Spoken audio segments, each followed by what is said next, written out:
Hello and welcome to my off-board commentary of the BMW E90 touring car lap. So this legendary Knockhill circuit may only be 2 km long, however it's one of the most exciting tracks in the game. Knockhill has its quirks however. First of all, it's the bumps. It's critical you set your car up to be immune to these, as they're often dotted right around the traction and braking zones, and when the car is loaded up around the corners. A good soft setup can absorb these bumps while providing maximum mechanical grip, which is preferable.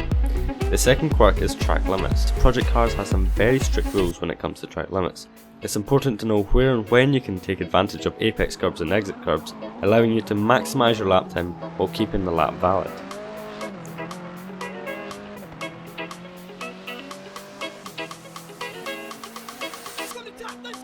Okay, so the key to Knockhill is to use all of the blue curb but don't touch the red one. So coming down the hill here, stay to the left, down 2 gears, fire it in, but do not run over that red curb, it will invalidate your lap. On the exit, don't spin too long on the curb, that will also invalidate it. So minimum steering inputs, you can glance the red curb and the inside of that chicane. Also on the exit, don't run out too wide. So brake in a straight line here, don't go down the gear, you'll see I lost about a tenth of a second on my personal best. On the exit, only use the blue curb, that keeps it valid. Okay, on your run down chicane, make sure you brake at that black marker board. Add a bit of steering input to scrub off some speed and then fire on the power before you've even straightened up. That will give you a nice run along to the finish line.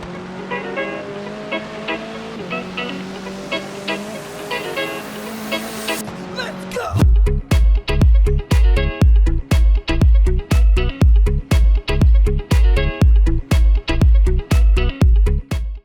When it comes to tuning setup, this is pretty crucial for Knockhill. I cranked up the brake pressure a touch for some extra bite into those hard braking zones. The balance is kept standard, as a bit of rear bias helps rotate the car and get the front towards that apex a little easier. It also reduces a bit of front locking. Both brake ducts are fully shut to hold as much heat as possible since it's a qualifying run. In terms of tyre pressure, the front lefts are kept stock, while the rights are reduced slightly, as this is a clockwise circuit with very few left-handers, leaving the right tyres lacking temperature after a few laps.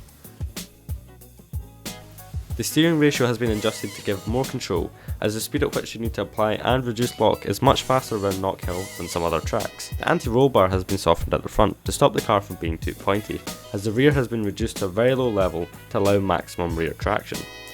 The ride height was adjusted to 80mm all round, and the camber angle set to around 3 degrees front and rear, sacrificing a bit of braking but allowing for extra grip through the heavily loaded corners.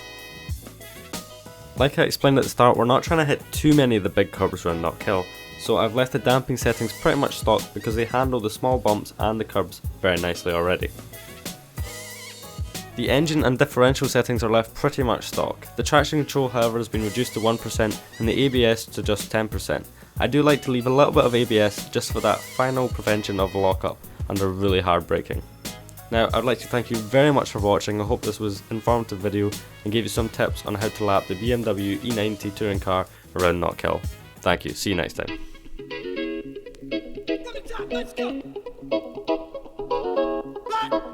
Here we go now. Batman scoop on the mic, mix in the mix on the wheels of steel. This is what I was fucking born to do.